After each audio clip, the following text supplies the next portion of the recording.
And when you coach outside linebackers at Georgia, a position that historically has been great, I mean, is that pressure for somebody to come in and take over a group like that? I wouldn't call it pressure. There's some people that go through some real life things in this world, True. right, man? Yeah. But it's definitely a standard that needs to be upheld. It's awesome that we get to see a guy like Jarvis Jones every day, a first-round draft pick. That's the standard and that's the expectation for that position room. If you don't want to play to that standard or you don't want to hold yourself to that standard, University of Georgia isn't for you. And we make sure, that those guys understand that. And look, these guys know what it is. That's why they come here. They come here for that expectation, that standard. So it's our job as coaches to hold them to it. This might be a better. Man, boy, that Parker is cooking. Boss got you though. The thumbnail off, but I'm gonna get it right. Y'all chill out. Listen, your Dallas Cowboys, they doing it again. Another qualified stranger, dog.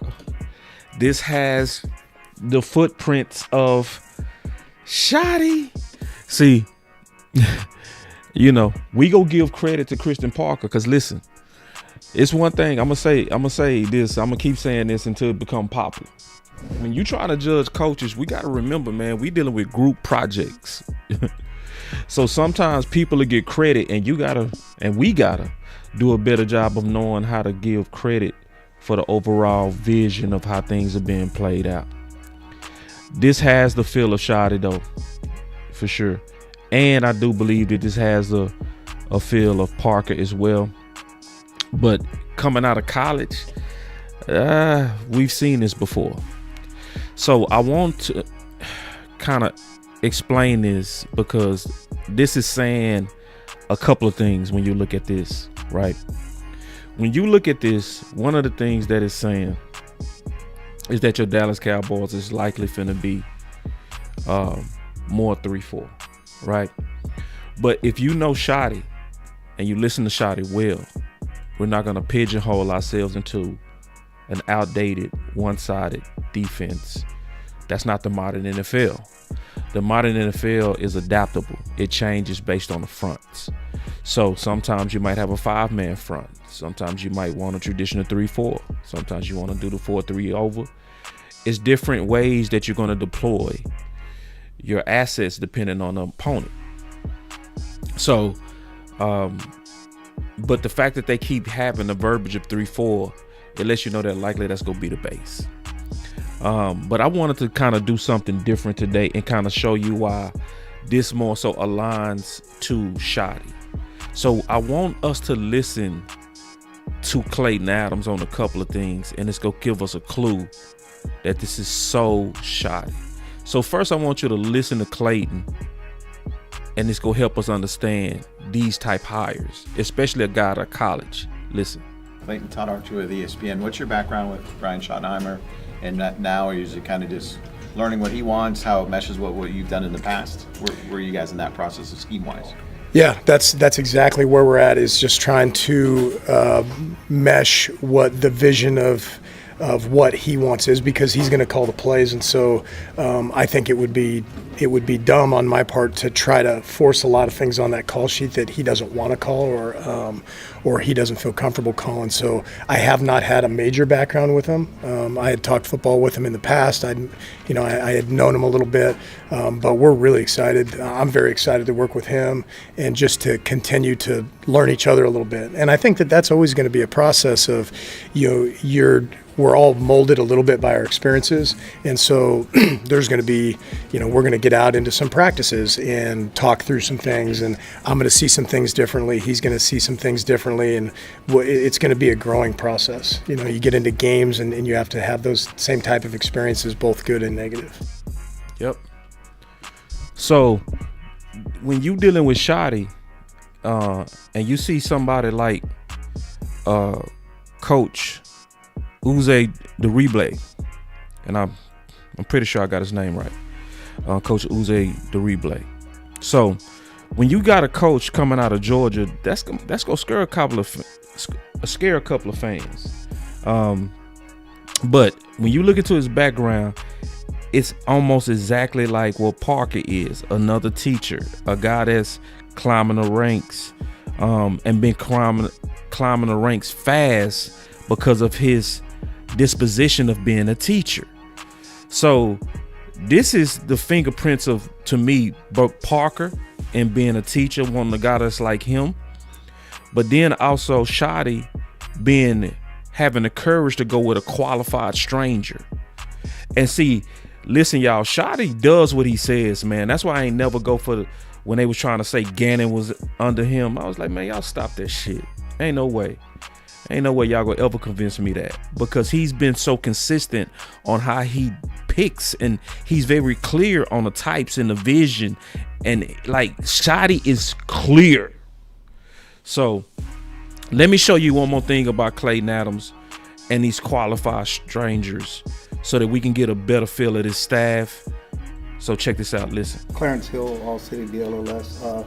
You talk about your relationship with Riley and being with offensive line coach. Listen. How much will you be a part of the offensive line, or will you stay away from that? I definitely won't stay away from that. So he asked, what about your relationship with Riley? What made y'all go with a college guy? See, this is gonna give you insight into Brian Schottenheimer, and when he's trying to give guidance on the type of guys that he wants on his overall staff. Listen. I think that it's a little bit to be determined exactly how all those things are going to work, because I think, we need to get out and coach these guys a little bit, and we need to get past the point where we're just all trying to speak the same language, which is kind of where we're at right now. In regards to my involvement with the offensive line, is I want to have a great relationship with all these guys, and I really want to build genuine relationships so that they know that I'm here to help them play the best football of their careers, and that they know that we're going to have a very clear and communicated standard for what we expect from them. For me, that's going to start in the offensive line room, and I'm very excited about developing a relationship with those guys. But also, like I said, I need to have that same relationship with Dak. I need to have that same relationship with CD. So my time's going to be spread a little bit more in that way, but it's going to start in the offensive line. Make room with Riley. Yeah, and Connor I've actually known him a long time. He and I have never worked together. Listen, we ain't never worked together, so why you pick him? I thought we was the good old boy Cowboys. The good old boy Cowboys. See, that's why I didn't listen to a lot of media people when they were saying, Jim, he was with Brian Schottenheimer before. They always trying to look for these connections. You got to look at the pattern of your head coach. Your head coach don't care about no damn connections. He care about, are you qualified? He care about, now listen to how they picked Riley. Listen. We've talked football many times, spent, for guys that have never worked together, probably a fair amount of time together. And then I always think this is, you can assess offensive lines or any position group really when you're evaluating what you think that a coach does. Oh, he finna give you the secret sauce of Shotty. Y'all get ready. Get ready. I'm ringing the alarm.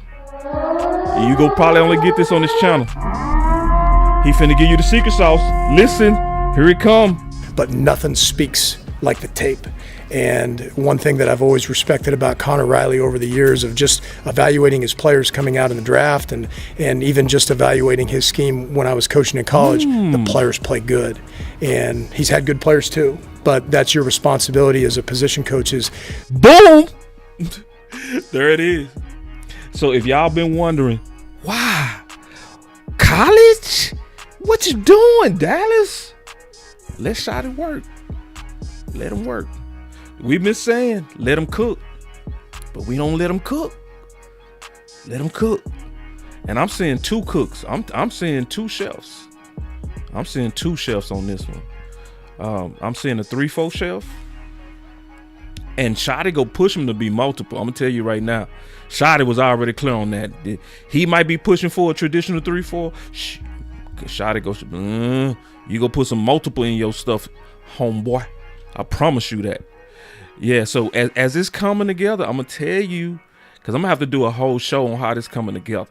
This whole thing is, ooh, take it easy on my back. Take it easy on my back. Because let's be honest, we was excited about the offense last year.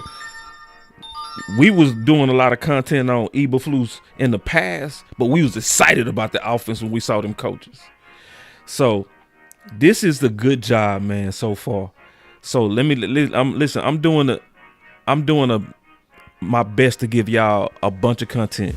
So if y'all ain't checked out these videos, trust me, I'm looking at this in ways that maybe a lot of people not seeing it. That's the advantage of this channel. So everybody that I'm looking at, I've done an analysis on them. Everybody, I'm missing one. I'm gonna catch up on that guy tomorrow. I got a little bit behind this weekend.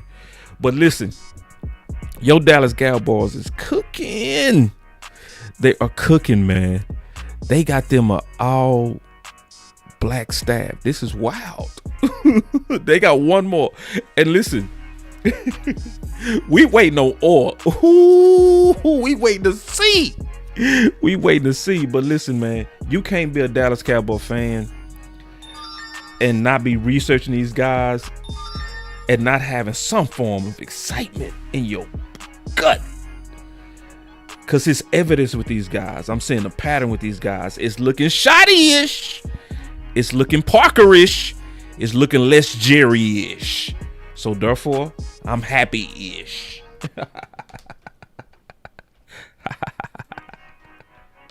All right, man. So listen, if you like content like this, where your boy Boss is gonna always keep it 100 with you, good and bad. I'm not gonna lie to you just because I'm a Cowboy fan. Make sure you hit that like and subscribe on all the platforms. But until the next live, until the next video, I'm probably gonna come back, man, because I want to kind of talk about this whole staff and take some calls. We'll see. Depends on how I feel. You go definitely get that show tomorrow. Either way, it's your boy Boss. Show me.